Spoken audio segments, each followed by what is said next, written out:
Ya pemirsa, sebelum nanti dilanjutkan lagi pembahasan bersama dengan Caca Anissa dan juga sejumlah narasumber, saya kali ini akan mengajak Anda untuk melihat secara lebih detail lagi bagaimana perolehan suara, hasil rekapitulasi suara dari Pilpres 2024 dan juga perolehan suara dari masing-masing partai politik khususnya di Pulau Jawa, yaitu di DKI Jakarta, Jawa Tengah dan juga Jawa Timur.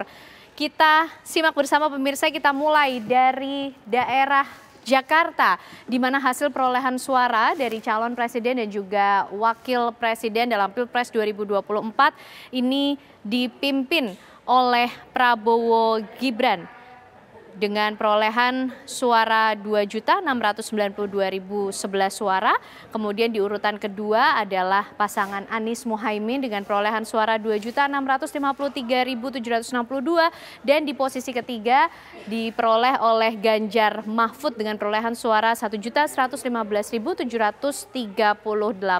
Ini adalah pemirsa hasil rekapitulasi suara untuk Pilpres 2024 di wilayah Jakarta. Lalu kita bergeser ke wilayah Jawa Tengah. Bagaimana perolehan suara dari masing-masing capres dan juga cawapres dalam Pilpres 2024?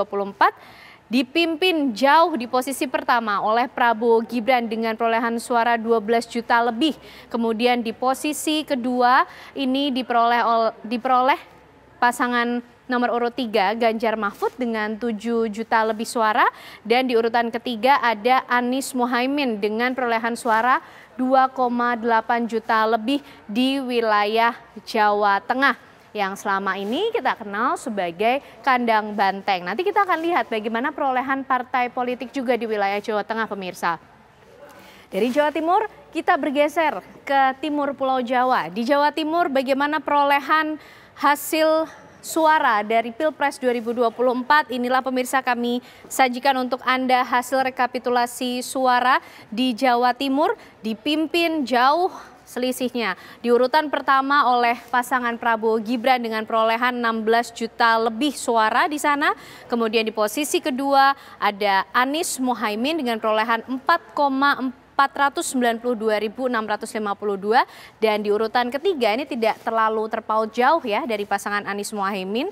Ini ada Ganjar Mahfud dengan perolehan suara 4.434.805 dan kami informasikan pemirsa untuk Anda bahwa hasil yang kami tayangkan ini adalah hasil rekapitulasi suara yang juga sudah melalui proses rapat pleno di KPU dan juga sudah ditetapkan resmi oleh KPU. Kalau tadi kita lihat dari masing-masing wilayah, sekarang kami hadirkan untuk Anda secara keseluruhan di Pulau Jawa. Mulai dari Jakarta, kemudian Jawa Tengah, dan juga Jawa Timur. Bisa Anda simak sendiri pemirsa detail dari angka-angka perolehan masing-masing capres dan juga cawapres. Tapi belum ada wilayah Jawa Barat di sini pemirsa, karena sampai saat ini di wilayah Jawa Barat sendiri proses rekapitulasi suara masih terus berlangsung di sana, artinya kita masih menunggu, dan informasi terakhir sudah ada sekitar 90% suara yang masuk di wilayah Jawa Barat, tapi tentunya kita masih harus tetap menunggu bagaimana hasil resmi yang nanti akan ditetapkan oleh KPU. Itu tadi hasil rekapitulasi suara untuk Pilpres 2024. Lalu bagaimana dengan hasil perolehan suara untuk partai-partai politik di pemilu kali ini pemirsa? Kita mulai dari wilayah Jakarta, di mana ini dipimpin perolehan suaranya oleh Partai PKS dengan perolehan 1 juta suara lebih. Di urutan kedua ini diperoleh PDIP di wilayah Jakarta dengan perolehan suara 941.794 suara, dan di posisi ketiga di Jakarta yang memimpin adalah 617.073 suara dimiliki oleh Partai Golkar. Lalu bagaimana dengan Jawa Tengah? Masihkah menjadi kandang banteng pemirsa? Dan terbukti PDI Perjuangan masih memimpin di wilayah Jawa Tengah dengan perolehan suara 5,8 juta lebih.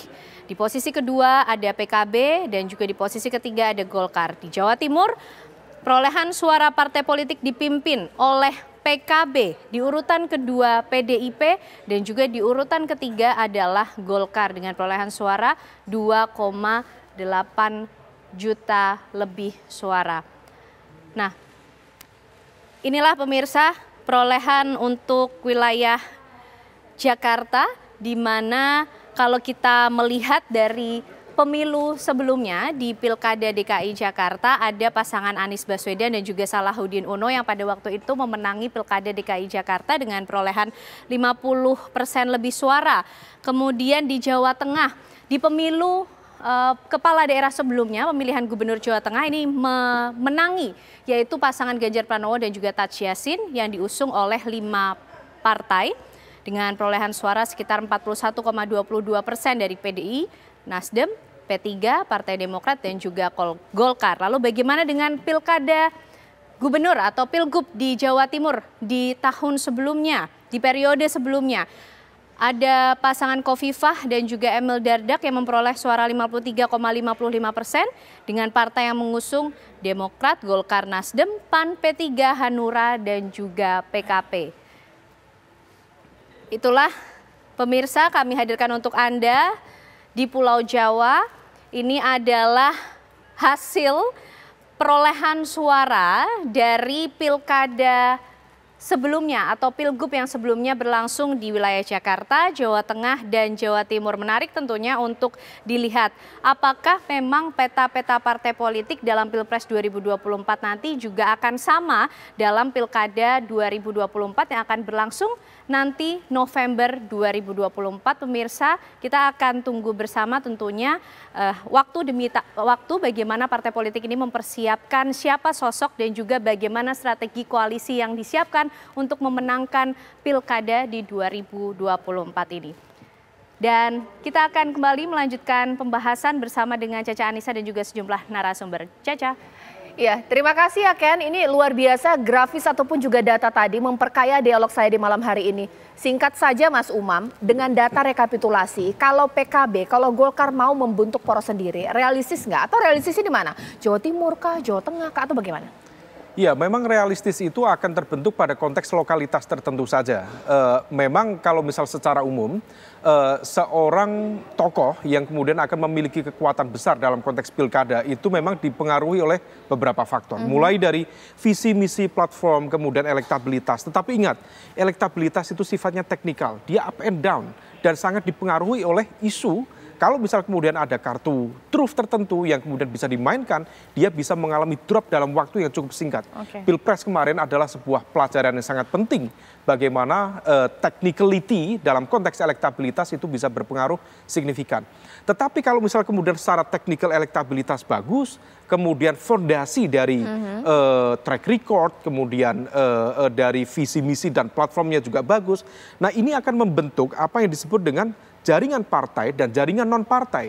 Nah, ini yang kemudian akan memproduksi sebuah infrastruktur pemenangan yang jauh lebih kuat. Terkait dengan tadi PKB, kemudian Golkar, dan partai-partai yang lain, secara umum Mbak, dalam konteks pilkada, secara umum ada dua kategori. Partai yang memiliki tingkat kepercayaan yang diri dalam membentuk sebuah koalisi yang cukup kokoh di pilkada, tetapi ada juga yang sifatnya menjadi tim hore saja. Dan memang banyak kan tim hore. Nah, misalnya, kalau misal kemudian dalam konteks Jawa Tengah, PDIP pernah membuktikan memiliki tingkat kepercayaan diri, ada satu kadernya, misalnya Bu Rustri Ningsih dulu ya, meskipun elektabilitasnya tinggi, tetapi kalau Bu Mega mengatakan nggak usah, dia maju sendiri, dengan mesin politik yang baru dan kemudian ternyata menang. Artinya dia memiliki tingkat kepercayaan diri dalam konteks infrastrukturnya. Adapun PKB, kalau misal bisa dilakukan di Jawa Timur, tentu ini akan menjadi sebuah game changer yang sangat signifikan. Oke, terakhir Mas Burhan, singkat saja, optimisme dari partai politik yang mau membentuk poros baru, berani mengusung tokoh baik PKB bahkan juga Golkar ini bagaimana, atau jangan-jangan ya pada akhirnya kalau tiba-tiba ada goyah badai Katrina dari calon yang mereka usung, mau nggak mau koalisi juga yang menjadi langkahnya. Bagaimana? Saya tidak terlalu yakin ya koalisi di tingkat nasional yang terjalin di 2024 kemarin itu akan dilanjutkan di tingkat lokal. Alasannya simple, semua partai nature-nya itu ingin menjadi partai pemenang termasuk di tingkat lokal, dan mereka akan cenderung mengajukan calon yang punya potensi menang, apalagi jadwal pilkada sudah di depan mata. Jadi tidak terlalu banyak kemewahan waktu buat partai untuk grooming calon di saat jadwal pilkada sudah sebentar lagi secara resmi akan dibuka. Dan jangan lupa, koalisi di tingkat nasional kan terdiri dari banyak partai. Misalnya ada calon yang diusung oleh Partai Golkar di koalisi Gemoy gitu ya. Itu belum tentu Gerindra atau Partai Demokrat atau PAN setuju. Karena yang akan mendapatkan keuntungan kalau misalnya kader Golkar yang akan diajukan oleh koalisi Gemoy atau koalisi Pak Prabowo hanya Golkar. Jadi akhirnya mereka akan cari kesepakatan calon yang punya potensi menang, apapun partainya. Jadi logika sebagai pemenang itu saya kira yang lebih akan mendrive pola koalisi di tingkat pilkada. Terima kasih Mas Burhan, Mas Umam terima kasih. Tadi sebelumnya ada Mas Huda, bahkan juga Bang. Iya. Baik, terima kasih kepada Bang Doli dan juga seluruh narasumber saya. Apa yang bisa publik lakukan? Ya kita wait and see saja pemirsa, melihat bagaimana nanti para aktor-aktor politik, partai politik nanti akan membentuk konfigurasi koalisi di pilkada pemirsa. Nanti saat lagi sejumlah informasi lainnya masih akan kami kabarkan untuk Anda usai jeda berikut.